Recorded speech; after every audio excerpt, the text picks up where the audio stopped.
जिला सीतापुर तो हम कहेंगे विकास ऐसा कुछ हुआ ही नहीं है, बल्कि चूंकि जिला सीतापुर में रहता हूं यहीं का ही बोलूं, कोई विकास मैं कहूंगा नहीं हुआ। यहाँ पे काफी समय से ट्रॉमा सेंटर बंद पड़ा हुआ है, जिसके लिए कई समाजसेवी संगठनों ने अवार्ड भी दिए है। उसका कुछ पैसा भी सैंक्शन हुआ था अभी पिछले कोरोना काल में। उसके न खुलने से न जाने कितनी मृत्यु भी हो गई जो ना होती। हम आपको इस पहल को सराहनीय कहेंगे, आपको शुभकामनाएं देते हैं कि आप अपने मंच के द्वारा लोगों में जागरूकता अभियान चला रहे हैं कि अभी भी समय है, अगर यहाँ की जनता चेते तो अपने हिसाब से अपना प्रतिनिधि का चुनाव करे। इसके लिए मैं आपको बहुत बहुत शुभकामनाएं। नमस्कार, मैं समी अहमद सीतापुर से। आईपा यानी all India progressive politics association. AIPA एक ऐसा मंच है जहां पर हम बात करते हैं देश में प्रगतिशील राजनीति को बढ़ावा देने की, सामाजिक मुद्दों की, जन सरोकार से जुड़े हुए मुद्दों की। आईपा के मंच पे आज हमारे साथ में शिवसेना के जिला अध्यक्ष है गोविंद साह गुप्ता जी। सर, आईपा के मंच पे आपका बहुत बहुत स्वागत है। बहुत बहुत शुभकामनाएं आपको, आपके मंच के द्वारा आपके दर्शकों को शुभकामनाएं। सर, मैं आपसे ये जानना चाहता हूँ कि प्रगतिशील राजनीति को लेकर आपके मन में क्या विचार है कि देश में जो प्रगतिशील राजनीति है वो कैसी होनी चाहिए? प्रगतिशील राजनीति कैसी होनी चाहिए, ये तो सभी को सोचना चाहिए कि हमारी राजनीति कैसी हो, हमारी शिक्षा व्यवस्था कैसी हो, हमारी चिकित्सा कैसी हो, हमारा रोजगार कैसा हो। ये तो यहाँ के युवाओं को सोचना चाहिए कि कैसी राजनीति हम चाहते हैं। जैसी हम चाहते हैं वैसी हम अपने आप बना सकते हैं। जैसी आज की डेट में राजनीति हो रही है, इस राजनीति से फिलहाल कोई बुद्धिजीवी वर्ग संतुष्ट नहीं होगा। वो संतुष्ट इसलिए नहीं होगा कि विधायक बना, उसने अपने हिसाब से अपना काम किया, अपने लोगों का काम किया। जो जनता है उसमें से काफी वर्ग ऐसा रह जाता है कि जिसके कई काम हो ही नहीं पाते हैं। प्रगतिशील राजनीति के बिल्कुल मायने ही दूसरे हैं। आज की डेट में ये दिखती ही नहीं है, शायद जब से मैंने वो संभाला है तब से तो नहीं ही दिखती है। एक चापलूस राजनीति जिसको कह लीजिए चापलूसी की है, और सीधे पिछलग्गू बनने की राजनीति है। इस टाइप की राजनीति को हम कहेंगे कि ये प्रगतिशील नहीं है। प्रगतिशील राजनीति युवा बना सकता है अगर वो खुद चाहे तो। सर, सीतापुर की जब बात करते हैं तो विकास के पैमाने पे अगर देखते हैं तो सीतापुर को आप कहाँ पे पाते हैं कि सीतापुर में कितना विकास कार्य हुआ है? जिला सीतापुर तो हम कहेंगे विकास ऐसा कुछ हुआ ही नहीं है, बल्कि चूंकि जिला सीतापुर में रहता हूं यहीं का ही बोलूं, कोई विकास मैं कहूंगा नहीं हुआ। यहाँ पे काफी समय से ट्रॉमा सेंटर बंद पड़ा हुआ है, जिसके लिए कई समाजसेवी संगठनों ने अवार्ड भी दिए है। उसका कुछ पैसा भी सैंक्शन हुआ था अभी पिछले कोरोना काल में। उसके न खुलने से न जाने कितनी मृत्यु भी हो गई जो ना होती।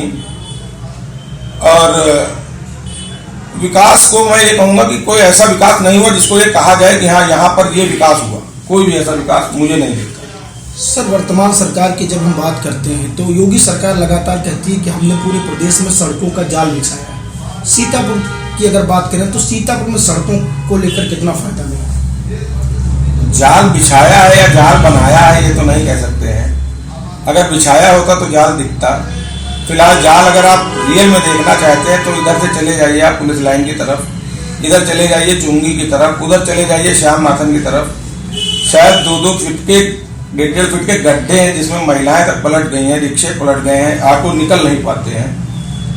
कोई ऐसा जाल नहीं बिछा हुआ है। खाली कागजों पर बिछा हो तो मैं नहीं बता सकता हूँ, लेकिन देखने में ऐसा नहीं लगता है कि कोई ऐसा सड़क का बहुत अच्छा इन्होंने बना के रखी। टोल टैक्स जरूर जाता है, दुनिया भर के टैक्स जाते हैं, रोड टैक्स जाता है, लेकिन कहीं पर कोई ऐसी सड़क नहीं दिखती। सर, सीतापुर की बात कर लेते हैं तो आपके हिसाब से, आपकी निगाह में जो प्रमुख समस्याएं सीतापुर के हैं जो कभी भी नहीं दूर हुई और आज भी उससे यहाँ का जो नागरिक है वो जूझ रहा है, ऐसी क्या है? सुरक्षा व्यवस्था भी है, चिकित्सा भी है, शिक्षा भी है। कोई ऐसी एक भी जो आम जनमानस की जरूरतों में आती है ऐसी कोई पूर्ति हुई ही नहीं है जिसको ये कहा जाए कि हाँ एक ये समस्या हमारे बीच से खत्म हो गई। सारी समस्याएं रहती हैं, लगभग सभी की सरकार में रहती हैं। इसमें किसी सरकार की भी बुराई करने की जरूरत नहीं है कि फला सरकार है तो ऐसा है। ये कोई दूर करना ही नहीं चाहता है।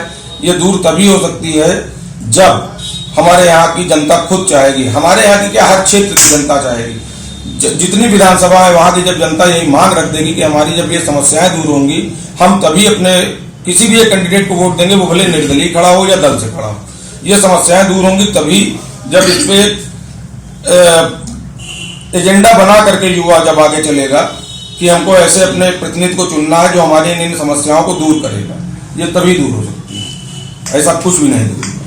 सर, सीतापुर में अगर किसानों की बात करते हैं तो खेती किसानी एक बड़ा हिस्सा सीतापुर में होता है। सीतापुर जिले की अगर बात करें तो सरकार से कितना लाभ किसानों को, यहाँ के सीतापुर जिले के किसानों को मिला है?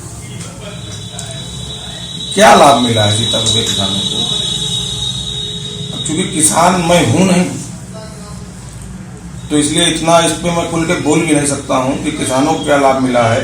लेकिन चूंकि जो किसान आंदोलन हुआ था उसको देखते हुए ये लगता है कि अगर किसान को लाभ मिला होता तो किसान वहां बैठा ना होता, इतनी किसान की हत्याएं ना हुई होती। और मेरी नज़र में तो ऐसा कुछ भी नहीं है कि किसान को कोई ऐसा व्यक्तिगत लाभ हुआ हो जो किसानों के हित को लेकर के हो।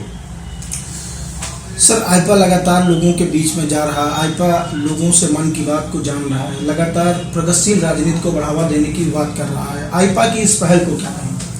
हम आपको इस पहल को सराहनीय कहेंगे, आपको शुभकामनाएं देते हैं कि आप अपने मंच के द्वारा लोगों में जागरूकता अभियान चला रहे हैं कि अभी भी समय है, अगर यहाँ की जनता चेते तो अपने हिसाब से अपना प्रतिनिधि का चुनाव करे। इसके लिए मैं आपको बहुत बहुत शुभकामनाएं देता हूँ। सर, सीतापुर के लोगों के लिए क्या सुझाव देना चाहते हैं, क्या मैसेज देना चाहते हैं? बहकावे में ना आए, अपने हिसाब से अपनी आंखें खोल करके अपनी बुद्धि से अपने दिमाग से प्रतिनिधि चुने, ये कहना।